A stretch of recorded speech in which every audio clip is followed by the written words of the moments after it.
just love that this is going on in my home, and so do we. it means so much to me. You're all here. It's just unbelievable, and unbelievable for me. You can only imagine what it's like for Cheryl. Overwhelming. So I want to say first, thank you, Cheryl. Yeah. And don't forget to get me the rest. I mean, I don't think for a minute that she's not going to wake up tomorrow and say that was awesome. And that's just so wonderful. It is wonderful to have you. And when I talk about Cheryl, there's that crack in my voice. I think about the way you talk about Vivian, and how all my life, it's with such love and admiration, and you hold her up like she's just, I mean, she's incredible. She's my mom. We can talk about her on her birthday. So I agree with you, but I just think that passed on to all of us. The role model you've set for your relationship with Mom has given me what? Oh boy.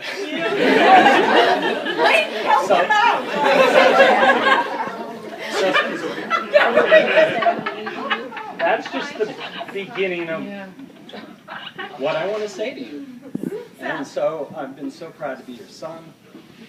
Growing up in this neighborhood and going up to Commonland, like Jim said, you're just like, everybody wanted to be his dad, have him as dad. Like, the party didn't even start till he showed up with a guitar. Everybody gathered, and Arthur Katz, and there were a lot of contributors, but it was the Sam time, and everybody in the neighborhood loves it and loved it.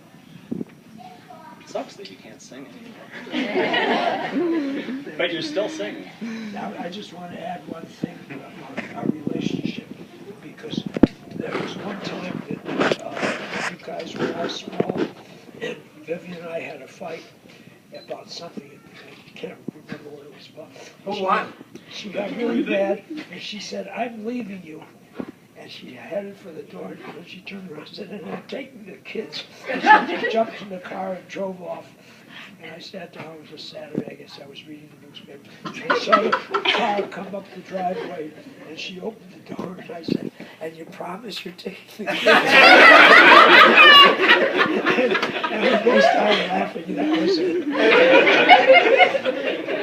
So it's funny that, wait, I'm not done, sit down. It's funny that all of us blocked that from our memory. And we're not talking, we were all traumatized. You may have thought it was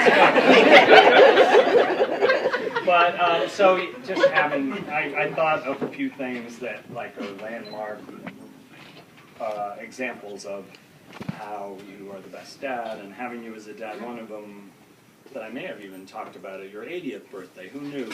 But after 10 years, it's not old. It's not new.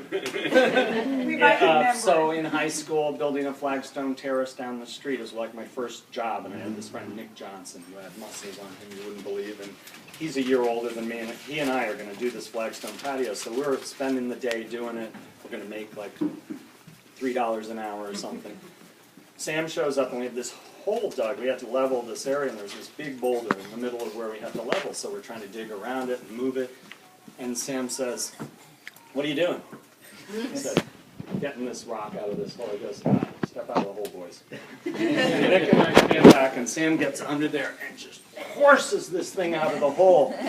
And Nick Johnson turns to me and says, "That's the strongest man I've ever seen." And I thought, what an asshole. It's my job. Now what do you want, my $2 an hour? Totally castrated.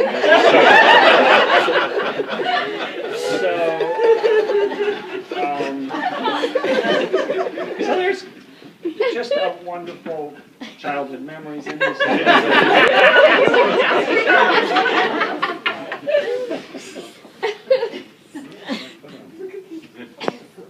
Sorry, there we go. I didn't write it down either. So loading, I worked on loading. Loading dock at Berman's Motor. We thought your phone was loaded. We can skip all that.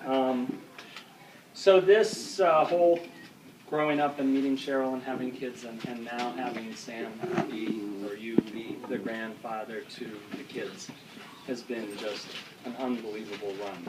And the same way that you kind of unconditionally accept people and example of, you know, whatever people believe, even if they're at the right, they have a voice. You're going to argue with them all day long, like Bob Smith, your tennis partner, who was like card-carrying Republican, and they would battle away, but still there's that unconditional acceptance and love for people that you are now have for all your grandchildren.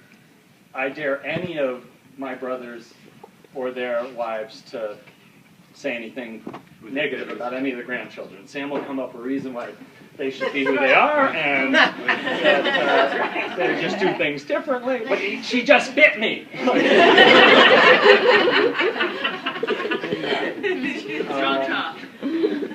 So that now is so wonderful to have next door, and I'm really lucky that way to have had this 10-year run, this 11th year in this home when Alana was born that we built it. And I think you pretty much told everyone that you're moving to Brookhaven. Now we have it. Okay, a lot of people at the party seem to know. So there's a amazing facility, property down the street within half a mile of here that is full independent living. You've got an apartment, you've got a condo, you've got a restaurant, and you have all sorts of services, up to and including full skilled nursing and Alzheimer's clinic. It's Sign me up.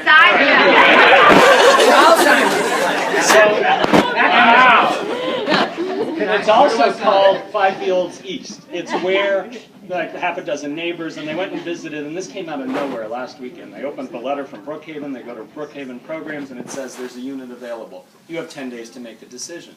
So they're like, oh my God. And they went over and saw it, and there were all sorts of neighbors and friends, and I think you're going in that direction. I'm not pushing you out the door. So we celebrated Sam's real birthday on Tuesday and had an ice cream cake at the table, and we brought in some Mexican food, and they walked back home. We had a really fun time, wine and celebrating your real birthday. And as you're... Wait, what? This isn't his birthday? Does this not count? He's been 90 for days. So they are hobbling back over to their house and watching On the ice. you know, make sure there are no trip and falls on the way. Once they're in the door and they close it, they're not my responsibility. One of us is always doing that, right? So if she's not grabbing Grandma by the hand, she goes, oh, I don't need your hand. So they're walking back, and just before they did, Alana had said, Grandpa, are you really moving? And he said, yeah, well, I think we're going to do it. And he hobbled back, and Alana goes back to her homework, and I hear her say, Daddy, look up and streaming with tears. That's what I just held. Feel the same way. And at some point, you have to cry because of your love for a person, my father.